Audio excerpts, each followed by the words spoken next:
Robert Bly stood in a forest in 1985 and told 1,000 men this story. There is a pond at the bottom of the king's forest. The hunters who go in don't come back. The king's men drain it. At the bottom, lying in the mud, is a wild man, hairy and dark and silent. They cage him. They lock the cage in the courtyard. They give the key to the queen, who keeps it under her pillow. The young prince, the king's son, loses his golden ball one afternoon.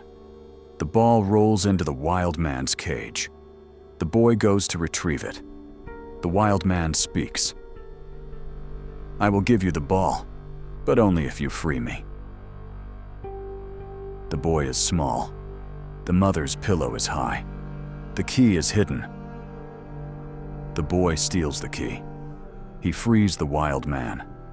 The wild man takes him into the wilderness, and the rest of the story is the boy becoming a man under the wild man's instruction. The book that came out of that night in the forest, Iron John, sat on the New York Times bestseller list for 19 weeks. Not because it was easy. It was a difficult book.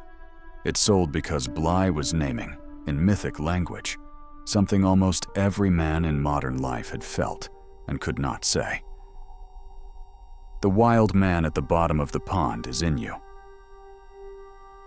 He has been chained there since you were 8, or 6, or 11, depending on the year your particular boyhood was buried. The work of the second half of your life is finding the pond, draining it, and freeing him. You have to understand what Bly meant by wild. Wild was not aggressive, not loud, not the alpha male of the modern misreadings. The wild man in the parable is hairy, deep, quiet, and old. He has been at the bottom of the pond for a very long time. He does not roar. He waits. What Bly was naming was the deep masculine, the part of a man that exists below the polite, civilized, agreeable persona he constructed in childhood to be loved. That deep part has presence. It has weight. It carries knowledge the surface man no longer has access to. And in most modern men, it has been chained at the bottom of the unconscious for so long that they have forgotten he is there. You feel his absence. You do not know what you are feeling. You feel it on a gray Tuesday afternoon at 3 p.m. when something in you sinks for no reason. You feel it when a man with presence walks into the room and you sense, without being able to articulate it, that he has something you do not. You feel it when you look at your son or your nephew and notice that he still has a kind of aliveness that you can no longer locate inside yourself. You feel it in the slow, sustained, quiet flatness of a life that, by every external measure, is going well. The flatness is the wild man. He is calling from the bottom of the pond that he is still down there, that you have not been to see him, that the boy you used to be made a deal at some age to keep him chained, and the deal is now costing you the rest of your life. Carl Jung, working 40 years before Bly, mapped the territory the parable was describing. Jung observed that every adult human carries a basement underneath the conscious self. In that basement live the parts that the ego refused to integrate during childhood, the rage that scared the mother, the appetite the religion called sin, the strangeness the school punished out of you, the unfiltered laugh, the unfiltered desire, the unfiltered hunger of the boy you were before the world taught you to make yourself smaller. These exiled parts do not die. They go to the basement. They wait. In the male psyche specifically, Jung observed, the basement contains something even older than the personal exiles. It contains the deep masculine, the archetypal layer that connects the individual man to the long line of men behind him, to the body's ancient knowledge, to the wild that civilization spent 10,000 years burying. The pond in Bly's parable is the basement. The wild man at the bottom is the deep masculine. The civilized king's hunters cannot survive in the forest because they have lost contact with what the wild man knows.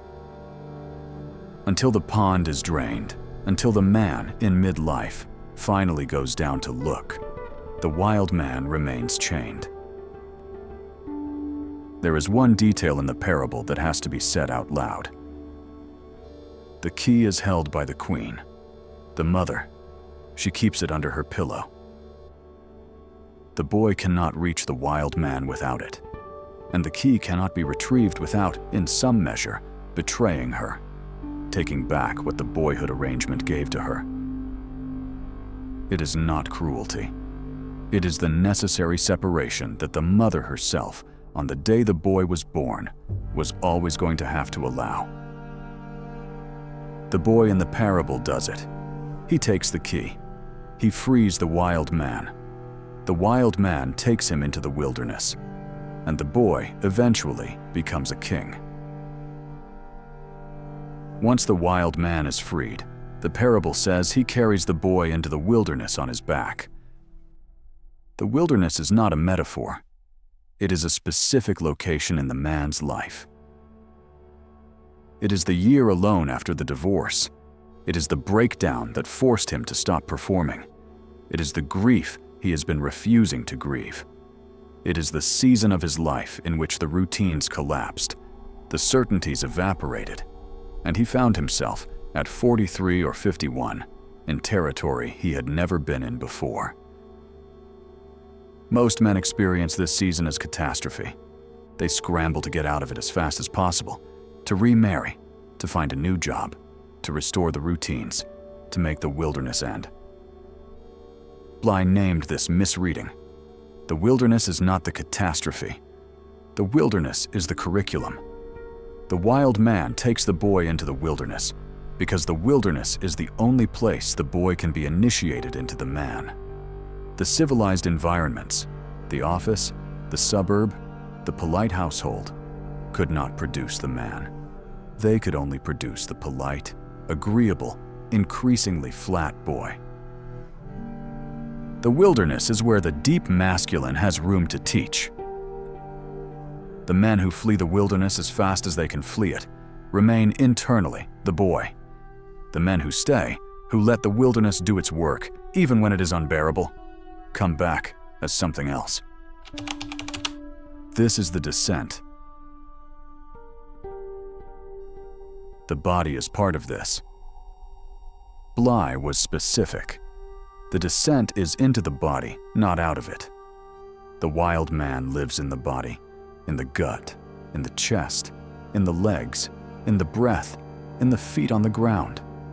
The man who has been living above the neck for 30 years, treating his body as a vehicle that carries his head from meeting to meeting, has lost contact with the wild man because he has lost contact with the place the wild man lives.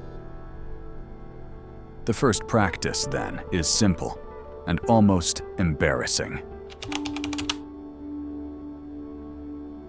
Find the floor.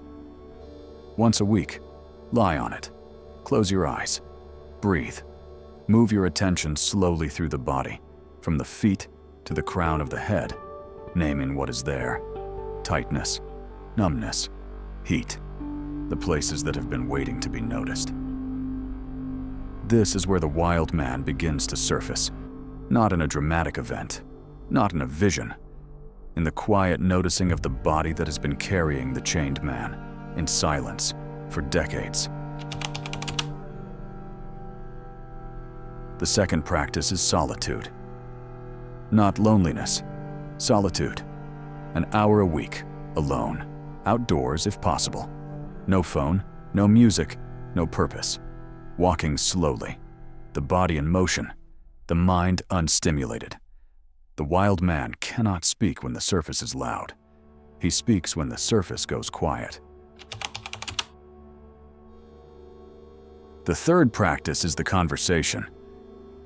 In a notebook, in solitude, ask him to speak.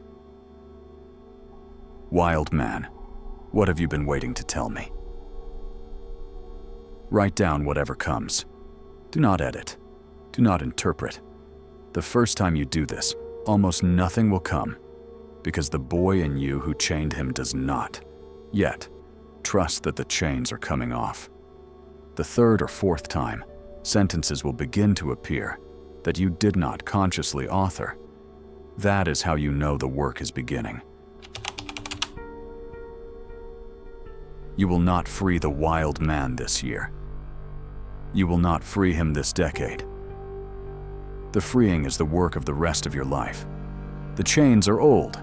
The boy who set them was small and frightened and trying to survive. He cannot, in a single weekend, undo what he had to do to be loved. What you can do, what the parable insists you must do, is begin. Find the pond. Acknowledge it is there. Begin lowering the water. Pay attention to what surfaces. The wild man has been waiting at the bottom for 40 years. He knows you are coming. He has been waiting since the day you stopped hearing him, waiting for the year you would finally walk back down to the water. The work begins tonight, on the floor, in the dark, with the body you stopped listening to, and the wild man you forgot was yours. Go down to him. He has been waiting.